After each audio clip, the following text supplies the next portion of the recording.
Lord, thank you once again, and may you have your full control as we pray in the mighty name of our Lord Jesus Christ. Amen. Purihin natin Panginoon mga kapatid. So isang pagbubulay-bulayan natin about what is happening right now at ang ating mga pangailangan. Matagal na tayong tinutumbok natin ang lahat. We have opened the 7 seals, the church ages, lahat ng misteryo sa Biblia ay it was already open. At hindi lang na-open yung mysteries of the 7 seals, ang nakalagay doon mga kapatid, kinain. When we say to eat, is to have perfect faith unto His word, maging parte tayo ng kanyang kabuuan ng kanyang salita. At sa lahat ng mga nakikinig mga kapatid, kaya minarapat kong kayo'y maginig upang magkaroon kayo ng pananampalataya. Dahil ito ang ating pangailangan ngayon, magkaroon ng pananampalataya. Amen. So bagong lahat, ako'y magbabasa ng kasulatan at pagkatapos nito ay magbubulay-bulay tayo tungkol sa nangyari sa ating Panginoong Hesus sa krus ng Kalbaryo. Amen.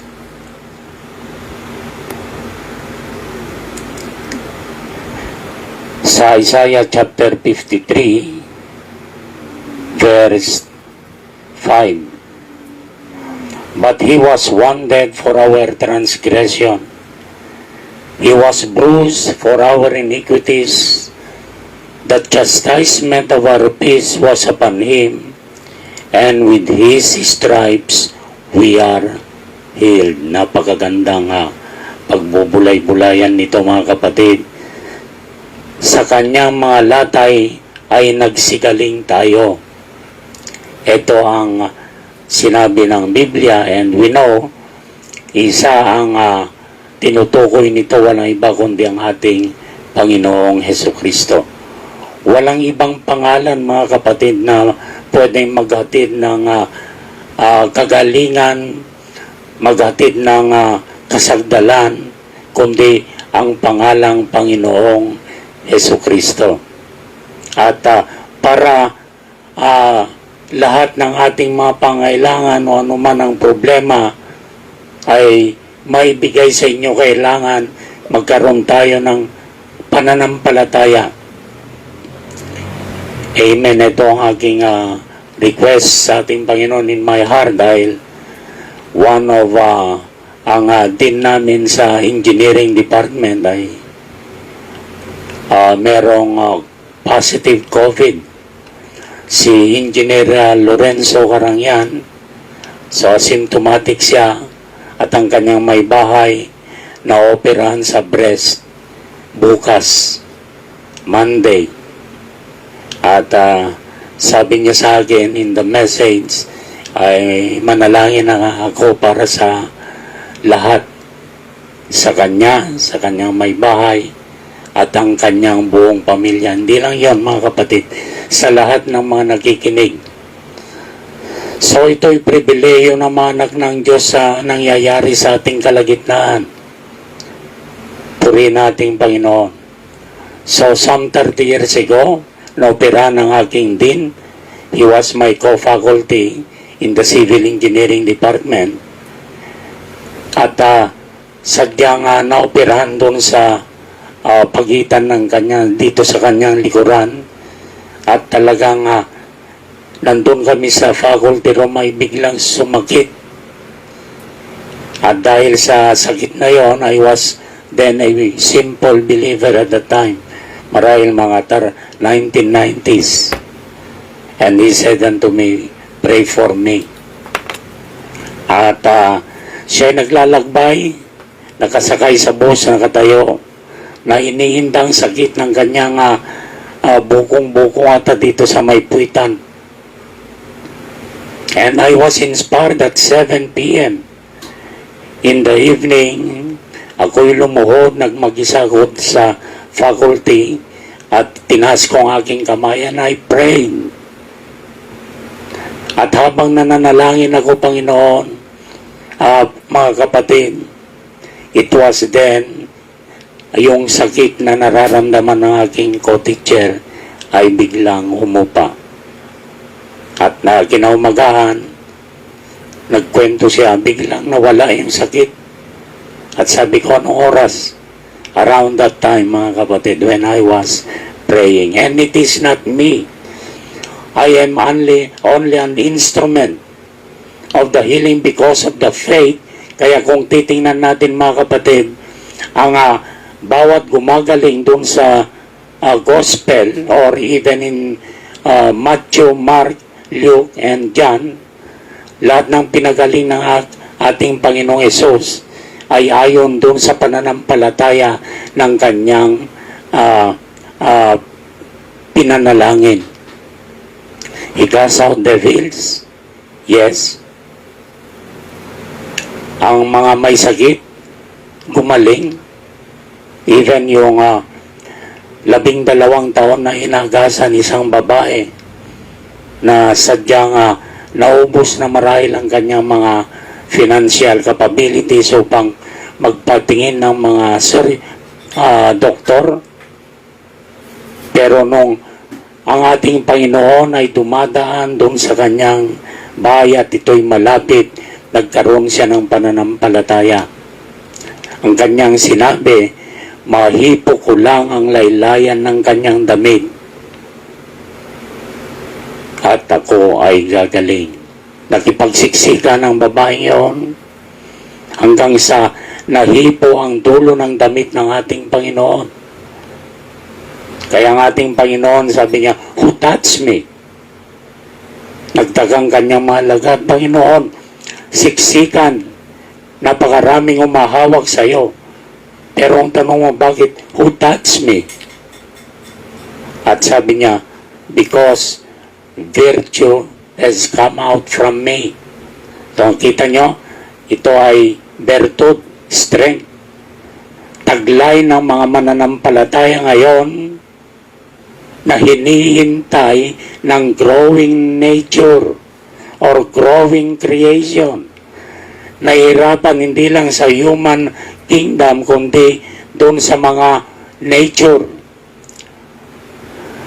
Mga forestry, mga punong kahoy, mga animal kingdom, talagang lubang sila'y nagkakaroon ng growing period.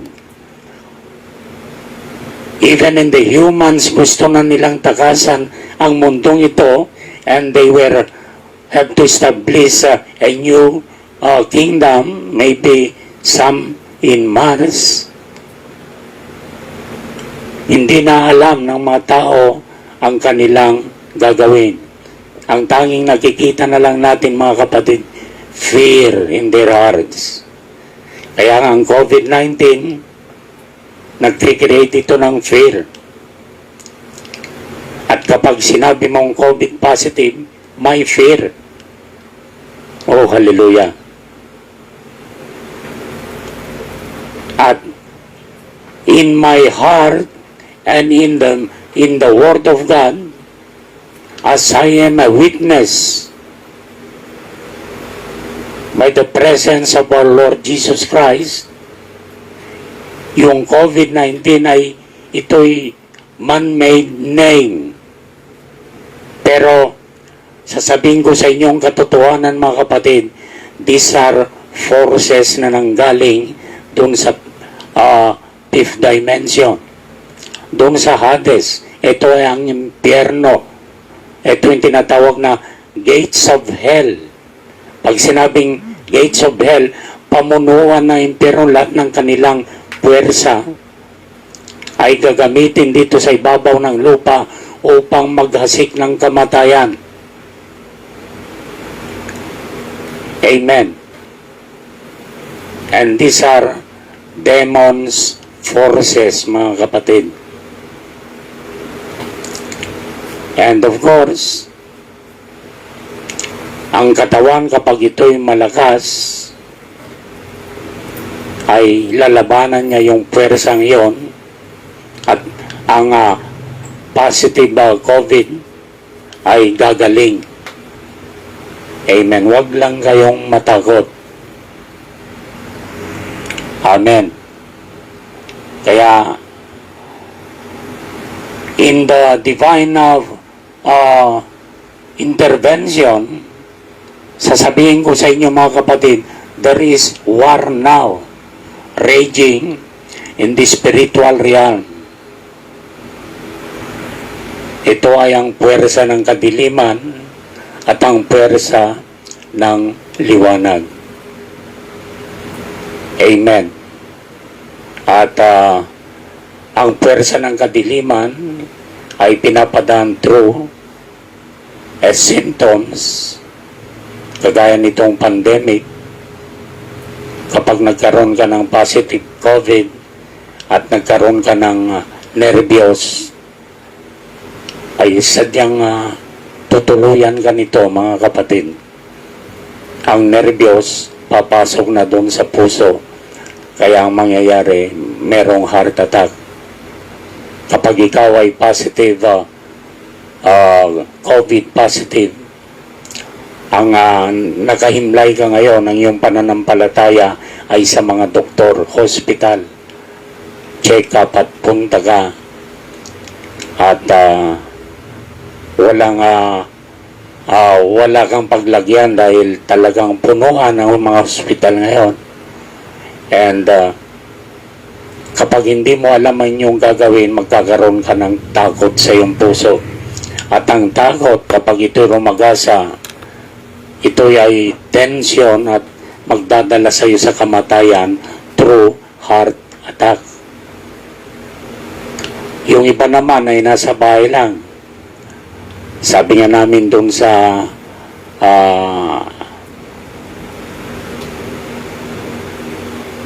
group namin doon sa Civil Engineering Faculty, suob lang.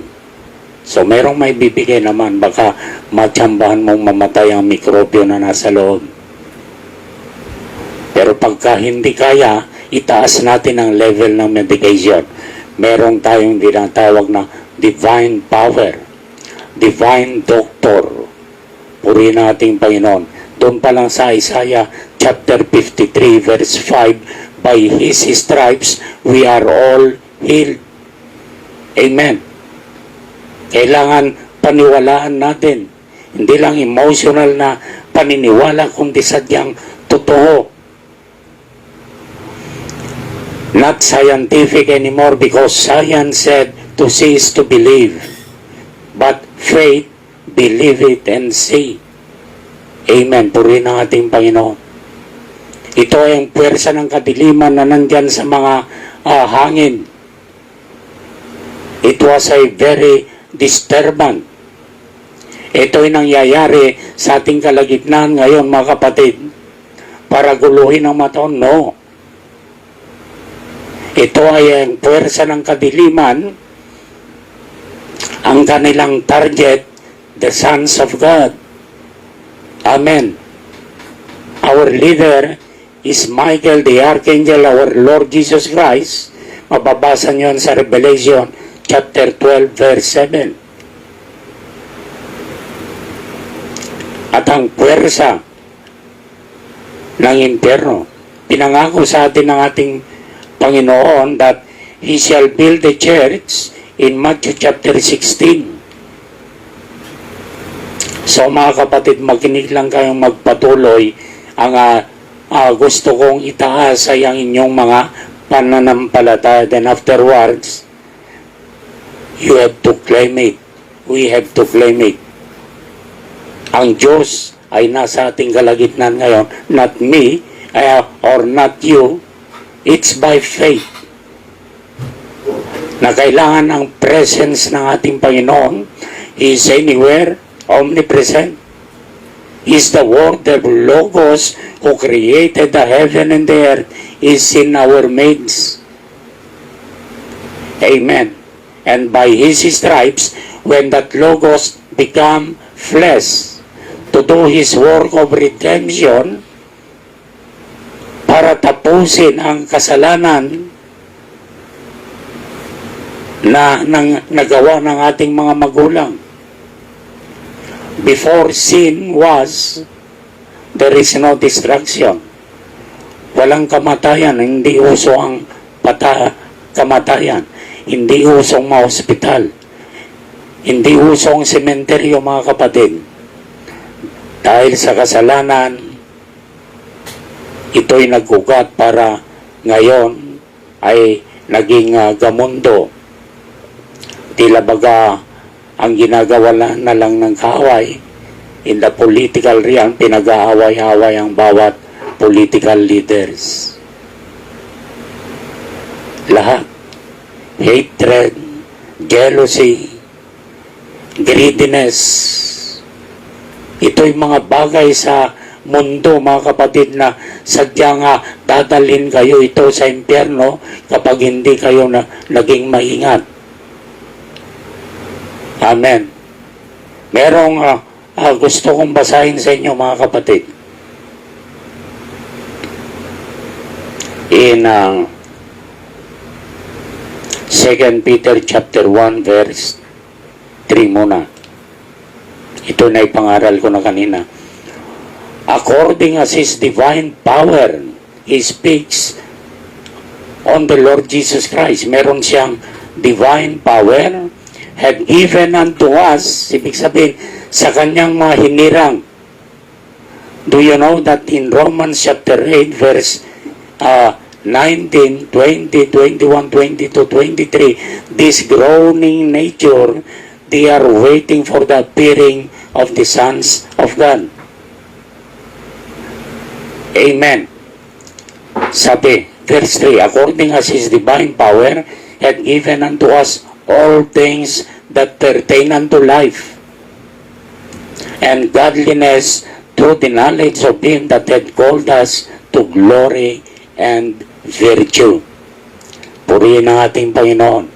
Sa verse 5, yung tinatawag na all things that pertain unto life, ito siya, verse 5. Ang una, and beside this, giving all diligence, add to your faith.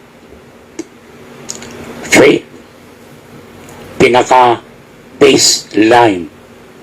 You cannot touch the presence of God without faith. Amen. Dahil ang Diyos hindi natin nakikita, kailangan merong ka ring taglay na pananampalataya. At ang pananampalataya, mababasa natin sa Romans chapter 10 verse 17. So then faith cometh by hearing, and hearing by the word of God. So habang nakikinig at nakikinig ka ng mga salita ng Diyos, dahil ang salita ng Diyos, in the beginning, John 1:1, was the Word or the Logos. And the Word was with God, and the Word was God. Amen. Hanggang sa ang lahat ng inyong kinain ay naging parte mo ng sistema na inyong buhay. The Word of God, the Logos. Marahil nakikinig kayo ngayon in word form, okay, nagbabasa ka ng kasulatan in written form, pero darating ang time magiging parte mo kung ano ang inyong pinapakinggan, magiging ikaw, at yung salita ay magiging isa. And that Logos, pagdating sa inyong puso, mga kapatid, ay merong power to transform. Nagiging pillar of light yan, mga kapatid, kaya naapektuhan ang buhay mo. Bakit ganon? Dati nervyoso ko, nawalan na yung nervyos. Dati matatakutin ho, dati, hallelujah, ay balisa ang aking kaisipan. Ngayon, nung ako'y nakapakinig ng kanyang salita, ay mahimbing na aking pagtulog. Puri ng Diyos. Yan ay ang salita ng Diyos na in the form of Logos He can create inside of you is a light. Kaya nga, from darkness you will be turned into the light, which is the life of Jesus Christ. Amen. At Hebrew 11:1, ito na yung bunga ng faith. Ito ang kapangyarihan nito. Faith is the substance of things hoped for, the evidence of things not seen. Hindi pa nakikita. Because of that faith, sinabi mo na mangyayari. Amen. Naranasan ko yan, 1994, in terms of the chess. Tinalo ko si Grandmaster Antonio, hindi sa pamamagitan ng aking sariling move. Yung tinatawag na sariling kakayanan. Ang pinanlaban ko kay Antonio, faith. Hindi pa nangyayari, ito'y nangyari na. Sabi rito, now faith is the substance, hope for, of a substance of things hoped for, the evidence of things not seen. Kaya nga, nung nagtaglay ako ng pananampalataya, tatalunin ko si Grandmaster. That's not me, it's the faith galing sa ating Panginoong Hesus. Dahil ang pananampalataya ay magbibigay lang dito sa laman para magiging hambog ang ating mga puso at hindi yun kagustuhan ng ating Panginoon. That faith comes from the Lord. Sabi ko kay Grandmaster Antonio, dahil on the night before our game in the morning, nakipagnig ako sa ating Panginoon, Lord, I don't want to beat Grandmaster Antonio. What shall I do? And the Lord is a wise God, the most powerful, omnipotent, omnipresence, omniscience. He was all in all, the creator of the universe, the creator of heaven, an infinite galaxies, hindi mabilang ng mga scientists because of their Hubble telescope na naabot hanggang 13.5 million light years. At sa naabot ng kanilang Hubble telescope, there are still galaxies beyond that. That's why the mind of a human inventor is just infinite. Kaya ang kanilang conclusion, the universe is still expanding. So, hindi kayang arukin ng kaisipan ng tao ang mga ginagawa ng Diyos. Kaya kailangan natin manampalataya. Amen. And faith, nung sinabi ng Diyos, offer him a draw, so I was so happy. Nabuhayan ako dahil talagang ayaw kong talunin. Pag tinalo ko, sabi ng Biblia, huwag kang manakit ng puso ng iyong kapwa. Kapag talunin ko talagang masasaktan, ma-offend ko ang kanyang pagka-superstar at that time. Kaya puri nating Panginoon, when we met, sabi ko, God is offering you a draw. Ayaw niya, mga kapatid, tapos ang laban. Sabi ko, our game of today is just like the battle between Goliath and David. So, maliit si David. Nagpapastol lang ng tupa ng kanyang tatay, samantalang kanyang kalaban ay isang veteranong higanteng Pilisteo, veteranong sundalo. Sabi, according to history, ang kanyang 4 fingers, mga 25 inches ang haba. Gaano kalaki si Goliath? But David has faith. Kaya nga, dahil sa nag-aalangan si Haring Saul, tinanong niya si David, anong karanasan mo? Bakit gusto mong labanan ang higanting ito. Dahil ang unang kanyang napakinggan, mga kapatid, naghahamon siya one-on-one. At sa mga sundalo ni Haring Saul, even the King Saul, ay natakot. Matipunong katauhan na yon, mataas na tao, pero si Haring Saul natakot. Kaya nagtanong si Haring Saul, anong experience mo? Mahal na hari, sabi niya, ako'y nagpapastol ng tupa ng aking ama. Merong isang leon, mabangis na leon, at gustong labayin ang isa sa tupa ng aking pinapastulan. Pinatay ko yung leon. At merong isang eksperyensya na naman, isang malaking oso ang gustong lumapa doon sa tupa ng aking ama. Pinatay ko yung oso. Ngayon, isusunod ko itong hindi tuling Pilisteo na naghahamon sa mga anak ng Diyos. Amen. Purihin ang ating Panginoon, mga kapatid. So, si COVID-19 ay nangyayari nito to create fear in this global way. Amen. And that faith, balik na tayo dun sa faith, virtue. So, add to your faith, virtue. Ang kailangan lang natin mamaya, mga kapatid, faith to believe. So, mamaya ipapag-pray natin ang lahat ng merong karamdaman, ang aking head of the department na positive siya sa COVID na, pero wala naman siyang nararamdaman or asymptomatic.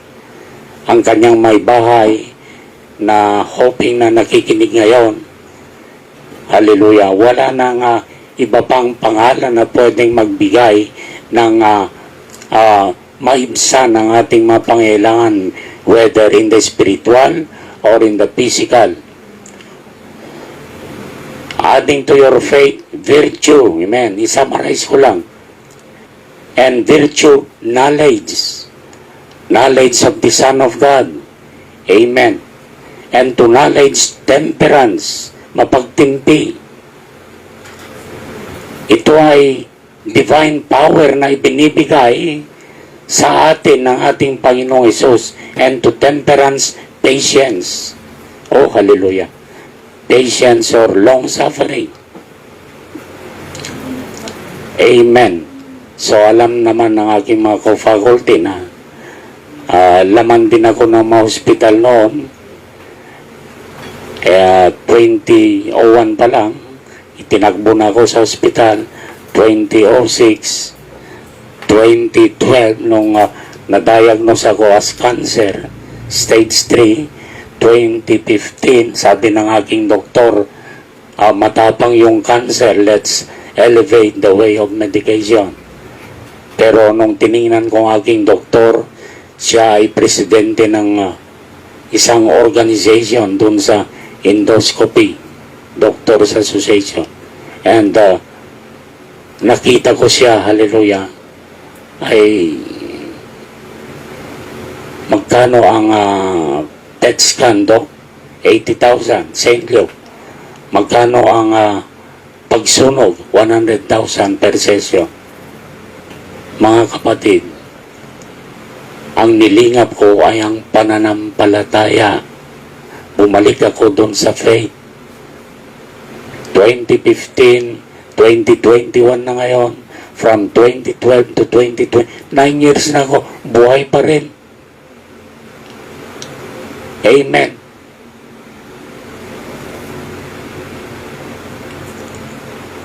Hallelujah. Faith, virtue, knowledge, temperance, and to temperance, patience, and to patience, godliness. Or kabanalan, and to godliness, brotherly kindness, gumawa ng mabuti sa ating kapwa. And to brotherly kindness, etong pinaka importante sa lahat, charity, which is pag-ibig. Ito'y banal na pag-ibig, mga kapatid. You can have faith but without charity, nothing. Kaya kailangan din natin isuot or ilagay. Hindi natin ito kapangyarihan, kundi ito is a step-by-step process hanggang sa ma-attain natin yung tinatawag na divine nature ng ating Panginoong Jesucristo. At ang kanyang divine nature is full of love. Isa sa kanyang karakter. At ang kapangyarihan ng pag-ibig ay mas mataas kaysa sa lahat ng nasa ibaba, from faith, virtue, knowledge, temperance, patience, godliness, brotherly kindness. So ito yung love na sinasabi ni Einstein sa kanyang anak na si Rachel, na there is a unseen force dito sa surroundings natin na kapag natin mo yon, lahat, bawat bansa ay magkakaroon ng kapayapaan. At ang tinutukoy ni Albert Einstein ay ang divine love. Amen. Purihin ang ating Panginoon. So ngayon, mga kapatid, balik tayo dun sa faith. If you have now faith, sabi ng Matthew 16:19, dahil kay Pedro, nung nagtanong ang ating Panginoon kung sino siya, whom do men say that I, the Son of Man, am? Sabi ng mga apostol, ang naririnig namin dyan sa mga sangkatauhan dito sa Israel, ikaw daw ay isang propeta, ikaw daw ay si John the Baptist, ikaw daw ay si Elias. Tapos tinanong ulit ng ating Panginoon, whom do you say, sa kanyang malagan, that I, the Son of Man, am? Ibig sabihin, ako bilang tao na inyong nakikita ay siya rin yung nakita ni Moses doon sa Mount Sinai in the form of pillar of fire. Ako rin yung sumunod sa mga Israelita nung tumawid sila sa Red Sea. Ako ang bumuka doon sa dagat. Si Pedro, sabi niya, ikaw ang anak ng Diyos na buhay. Purihin ang ating Panginoon. Tumpak. Kaya sabi niya kay Pedro, Peter, flesh and blood did not reveal it unto thee, and it is my Father that revealed it unto thee. So, ibig sabihin, pinahayagan si Pedro ng Ama ng ating Panginoon that he was that Christ. Kaya, in Matthew chapter 16 verse 18, kung babasahin natin, and I say also unto thee that thou art Peter now. Dati ang kanyang pangalan Simon Barjona, at ngayon ginawang Peter or Petros, isang bato. Ito'y kapahayagan. Dahil sa kapahayagang ito, or thou art Peter, and upon this rock I will build my church, and the gates of hell, so lahat ng pamunuan na impyerno shall not prevail against it. Sa panahon natin ngayon, mga kapatid, there is a spiritual warfare now raging between the sons of God and the forces of hell. Amen. Kaya verse 19, and I will give unto thee the keys of the kingdom of heaven, and whatsoever thou shalt bind on earth shall be bound in heaven, and whatsoever thou shalt loose on earth shall be loosed in heaven. So, ibig sabihin, anuman iyong kalagan dito sa ibabaw ng lupa, karamdaman, o anumang puwersa ng kadiliman, ay kakalagan sa langit. Nakikita nyo na, mga kapatid, merong kapangyarihan ang mga anak ng Diyos para tugisin ang kapangyarihan ng kadiliman sa pamamagitan ng mga karamdaman. Amen.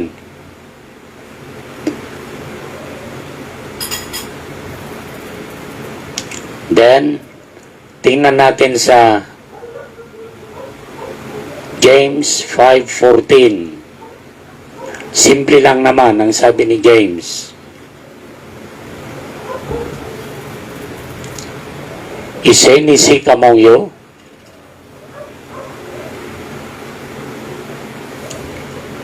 Or itratranslate ko yung sick. May COVID, may positive COVID. Baga ang sino man sa inyo, pareho. COVID is a sickness. It is a demon spirit. Sabi rito, is any having COVID among you? At ang sabi nito, let him call for the elders of the church. And who are these elders of the church? Pastors. Actually, in Ephesians chapter 4 verse 11, 5 ministeryo ang sinabi ng Panginoon, I will give you prophets, apostles, pastors, teachers, and evangelists. Ito yung umalingaw-ngaw ngayon dito sa buong mundo. This fivefold ministry ay umalingaw-ngaw ngayon. Final war, hallelujah, between the forces of demons galing sa impyerno and the sons of God, and our five-star general is none other than our Lord Jesus Christ. Amen. Siya ang tagapanguna sa mga ito. Ibig sabihin, ang nasa ating kalagitnaan ngayon ay ang salita ng Diyos. At ang salita ng Diyos, nung nagkatawang tao, in John chapter 1 verse 14, He was in that body, the Word or the Logos, in that body called Jesus. At ngayon mga kapatid, in 1 Timothy chapter 3 verse 16, the Word, great is the mystery of godliness, God is preached unto the Gentiles. Ay inyong napapakinggan ngayon mga kapatid, ay ang Diyos, ay ang Logos. Hindi ako mga kapatid, or hindi kayo, ang kinukuha ko lang ay magkaroon kayo ng pananampalataya ng Diyos ay nasa ating kalagitnaan. Then afterwards, when we pray, gagalaw ang kanyang kapangyarihan at ang lahat ng naipanalangin ay magkakaroon ng maibsan ang kanilang mga karamdaman. Purihin na ating Panginoon. Just believe. I am a pastor not by men, but by God. I was commissioned by His angel. Believe on the word of life. Amen. Purihin natin Panginoon. Sabi, let him call for the elders of the church and let them pray over him, anointing him with oil in the name of the Lord. So, I will say unto you, mga kapatid, na yung oil na tinatawag dito ay ang langis ng Espiritu Santo. The Holy Ghost is an oil.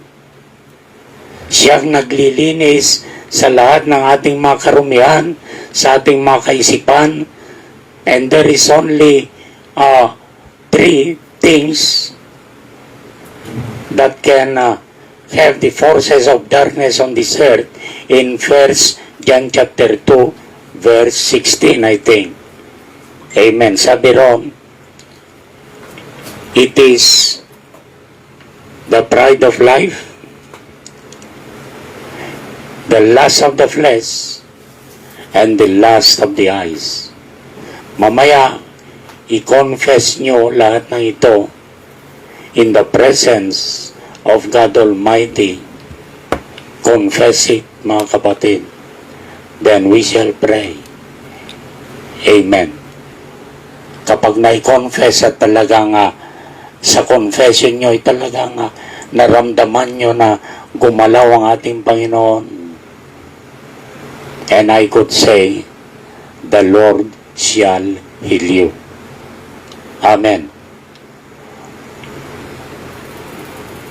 Sabi, and the prayer of faith shall save the sick.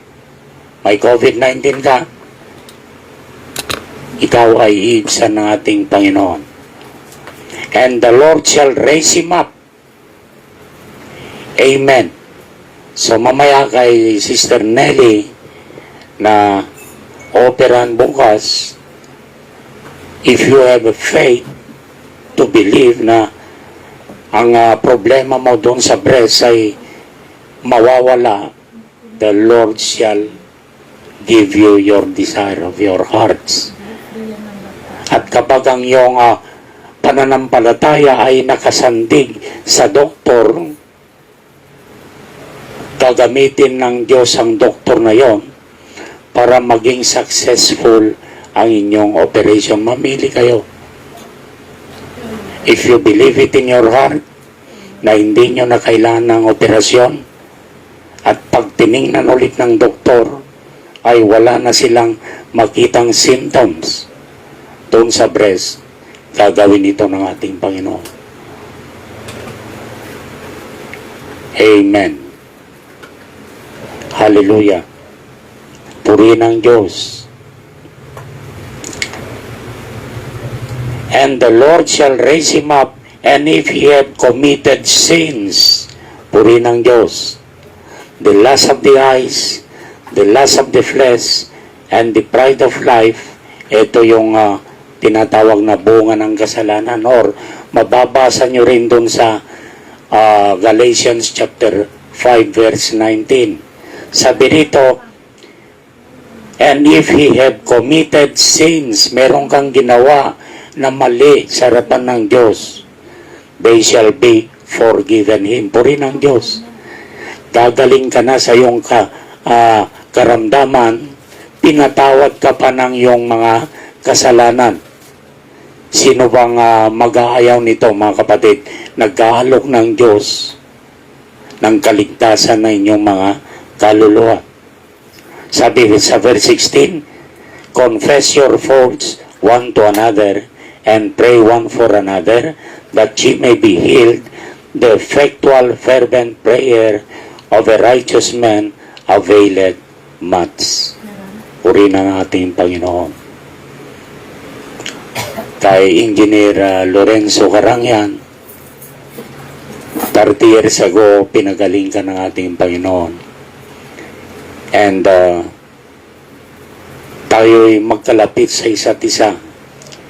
In our department, maybe because of some maraming bagay,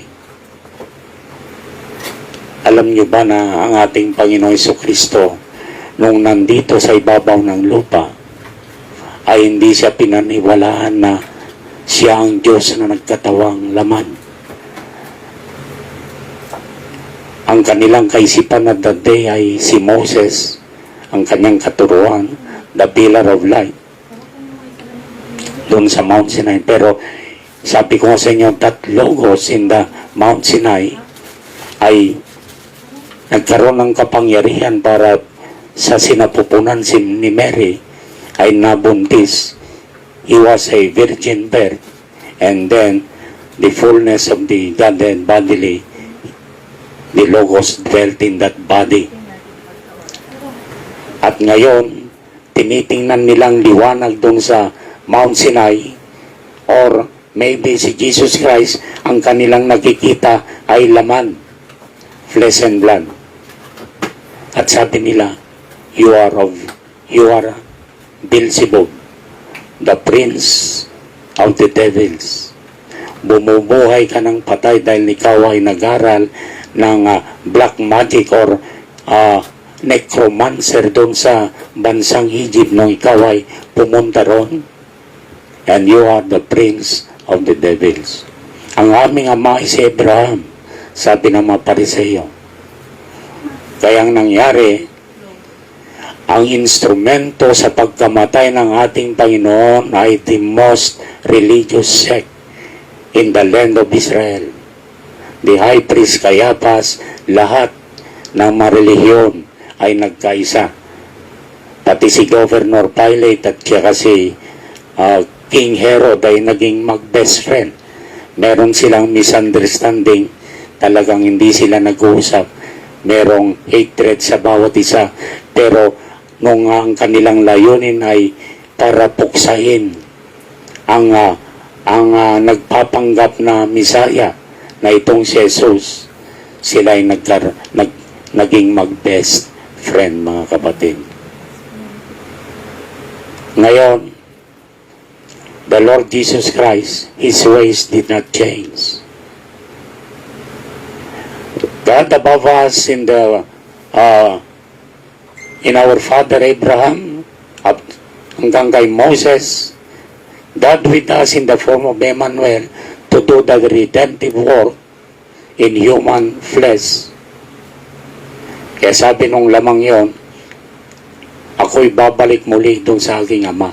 Kaya nung na-persecute na si Saul at papunta siya sa Damascus, ay nasinagan siya ng pillar of light. Nabulag siya, yes. Kaya sabi niya, sino ka baga, Panginoon? Dahil yung liwanag na yon, kilala niya dahil bilang Pariseo, pinag-aralan niya ito na sa panahon ni Moses, that pillar of fire. Kasama nila. At sa harapan niya ang pillar of fire at nagsalita doon sa pillar of fire. Saul, Saul, why persecutest thou me? Bakit mo ako pine-persecute? Kaya sabi ni Saul, sino ka, Panginoon? Sino ka baga? Sabi natin pa, I am Jesus, whom thou persecutest. Pero ang pine-persecute ni Pablo ay ang mga Kristiyano.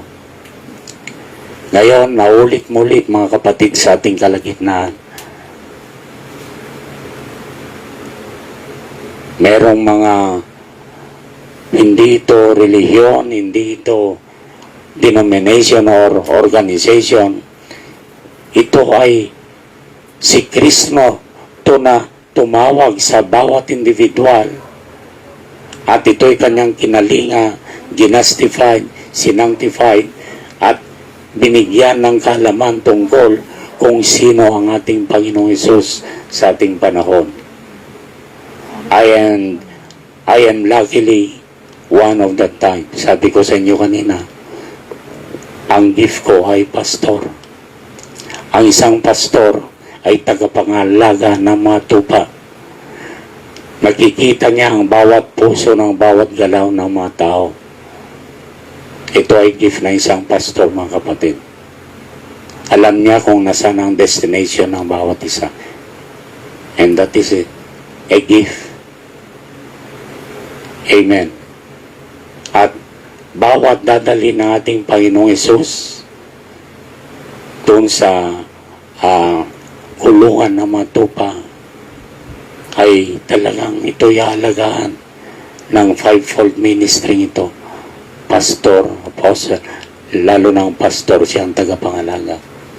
Kilala niya kung sino ang mga anak ng Diyos. Purihin nating Panginoon. Kilala ko sa lahat ng aking mga kaibigan, kaklase ngayon. Hallelujah. Doon pa lang sa Isaiah chapter 53 verse 5, by His stripes we are all healed. Doon pa lang. Panampalatayanan nyo at merong gagawin sa gabi ito ang ating Panginoong Hesus. Amen. Ang inyong pananampalataya ang pinaka-importante. Kung wala kayong pananampalataya, maski anong panalangin na ating gagawin dito, walang mangyayari. Maski anong sabihin natin doon sa pray in Jesus' name, if you have no faith at all, walang mangyayari, mga kapatid. Kaya nga, faith cometh by hearing and hearing the Word of God. Amen. Purihin nating Panginoon. Hallelujah. Confess your faults one to another and pray for one another. Doon sa bandang baba, the prayer of a righteous man availeth much. Mga kapatid, hindi magkakalayo tayo ng lugar. Yung iba nasa parte ng USA, yung iba sa Canada, yung iba rinig nito ay marahil sa Europa, sa Israel, lahat ng dako. Pero isa ang hugutin natin dito, mga kapatid. Meron tayong kapamahalaan. Kumbaga sa na ipamuhay mong salita ng Diyos, meron kang karapatan para humugot dito sa ating binasa. Pananampalataya ang ating kailangan. Amen. At kapag meron na kayong pananampalataya na buo sa inyo na wala nang ibang pangalan dito sa silong ng langit na pwedeng ikaligtas o pwedeng magbigay ng lunas ng ating karamdaman kundi ang ating Panginoong Jesucristo. Wala nang isisingit ibang pangalan. Hindi si Santo Niño anumang pangalan, mga kapatid. It must be the name of our Lord Jesus Christ dahil yan ay ang pangalan ng ating Panginoong Diyos in His personal name. Amen. Purihin nating Panginoon. Marahil ay nabigyan kayo ng kaunting pagbubulay-bulay tungkol sa salita ng Diyos. Ang salita ng Diyos in the form of Logos ay merong kapangyarihan para pumasok sa inyong mga puso. And you shall be transformed. From your heart, dadaloy ito doon sa inyong mga laman panlupa. Ano mga nararamdaman nyo dyan, hallelujah, I will say and declare, if you believe, you shall instantly heal. Amen. Purihin ng ating Panginoon, mga kapatid. So, una sa lahat, tayo pong lahat ay yumuko at manalangin. Itatanong ko sa iyo, kapatid ko, hallelujah. Isipin mo na ngayon. Marahil meron kang ginawa na ang akala mo ito'y matuwid sa harapan ng Diyos, pero ito'y mali. Confess it. Sabihin mo, Panginoon, ang aking landasin, marahil ang aking pananaw ito'y tama. Pero kung ito'y mali man, Panginoon, I confess and forgive us. Panginoon, narito ang aking mga kapatid sa lahat ng mga nakikinig, anuman ang kanilang layunin, ang aking aming din sa Engineering Department in Rizal Technological University na kahapon ay na-swab test at naging positive doon sa COVID-19 at ang kanyang may bahay na dinala nasa ospital at handang operahan bukas ang kanyang breast. Lord, ang aking kaibigan, Professor Dean, Head of the Department, ay napakabait sa iyong abang lingkod, Panginoon. Si Engineer Lorenzo Carangyan, na siya ay naniniwala sa iyong mga salita. Ang kanyang may bahay, Panginoon, there is problems arising in their families through sickness, COVID-19. At talagang COVID-19 ito, Panginoon, ay talagang pumupuksa ng napakarami dito sa buong mundo. Ito ay ang pale horse rider ng kanyang dala ay kamatayan. Pero Panginoon, as you have promised, by the appearing of the sons of God, hallelujah, lahat ng ito ay mapapawi. Panginoon, Lord, batid mo So, kapatid ko, hallelujah, Engineer Lorenzo Carangyan, at ang iyong may bahay, si Sister Nelly, I could feel the power and presence of the Lord in our midst.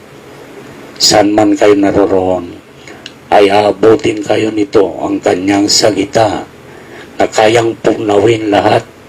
He can destroy all that sicknesses. You can have power to be healed. By His stripes, we are all healed. Oh, hallelujah. Panginoon namin, Diyos, itinadalangin ko po ang aking kapatid, Brother Engineer Lorenzo Carangyan and Nelly Carangyan, Panginoon, na sadyang operan siya bukas in her breast. Ang kanilang kalagayan, Panginoon, ngayon. Lord, you know their heart's desire. Panginoon, oh, hallelujah, mahabag ka sa mag-asawang ito. Sila'y napakabait, Panginoon.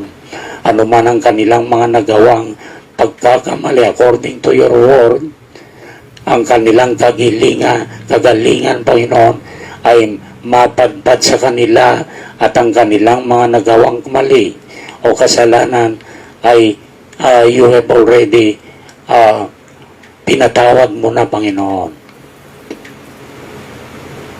Lord, ang bilang iyong abang lingkod, hallelujah, by the power of your might, by that logos of the Word of God na nasa aming kalagitnaan, Panginoon, pasukin mo kanilang sisidlan, ang kanilang mga puso ng mag-asawang ito, Panginoon. At sa lahat na mga nakikinig at merong pangangailangang lubha sa kanilang mga katayuan ngayon, magkaroon kayo ng pananampalataya na rito sa ating kalagitnaan ang buhay na Diyos, ang Diyos na lumalang ng langit at lupa, ay narito sa ating kalagitnaan in the form of His Logos, the Word of Life. Lord, I ask your power, Lord, Panginoon, your divine power to intervene to Brother Lorenzo Carangyan and Sister Nelly and all sa mga nakikinig dito sa aming Bible study, Panginoon. I pray it in the mighty name of our Lord Jesus Christ. Amen. Puri ng Diyos, mga kapatid. I feel the presence of God. I feel the power. Just believe. Amen. Puri ng ating Panginoon. Amen.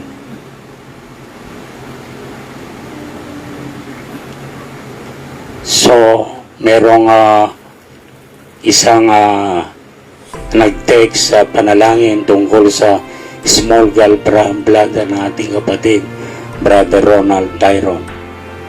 Puri ng Diyos, mga kapatid. This is our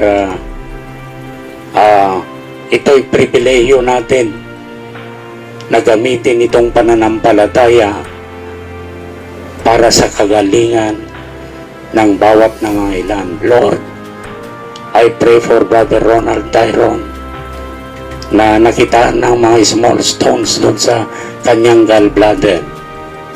Lord, gumawa ka ng paraan. According to his faith, I pray in the mighty name of our Lord Jesus Christ. Amen. Puri ng Diyos. Brother Lorenzo, kung ano man ang inyong nasa na inyong puso ngayon, according to your faith, ay makakamtan mo. Sister Nelly, if your faith is a total healing, God shall make it in you. So it depends upon your faith now. We have already the power in our means. So purihin ng Diyos sa lahat ng mga nakinig ay mapuspos kayo ng buhay ng ating Panginoon Jesucristo. That is the only way na sa madilim na panahon ito ay maibis natin yung tinatawag na righteousness of the saints. In Revelation chapter 19 verse 7, let us be glad and rejoice, for the marriage of the Lamb is come, and his wife had made herself ready. So pag sa sinabing asawa, ito'y nakadamit pangkasal, fine linen, kapag binasa mo sa Revelation chapter 19 verse 8, and that fine linen is the righteousness of the saints. Pag sinabing righteousness, buong kapuspusan ng kaharian ng langit ay mapapa sa inyo. Panlaban kay yung tinatawag na coronavirus. Kaya sabi ko sa aking mga co-teachers, merong solusyon dyan. Coride vaccine. What is that coride vaccine? Crown of life. Crown of righteousness. Amen. Ang divine love ay ang gift na ibinigay ng ating Panginoon para maalis ang takot sa inyong mga puso. Love casts out fear. At puri ng Diyos, God bless you once again. And anumang request nyo pagdating ng another Bible study, let's make it a reality. God is the most powerful that can maintain us to peace, love, joy, lahat. So, puri ng Diyos. Again, parang ayaw ko nang mag-stop. I could feel the presence of God. Puri ng Diyos. God bless you. God bless you.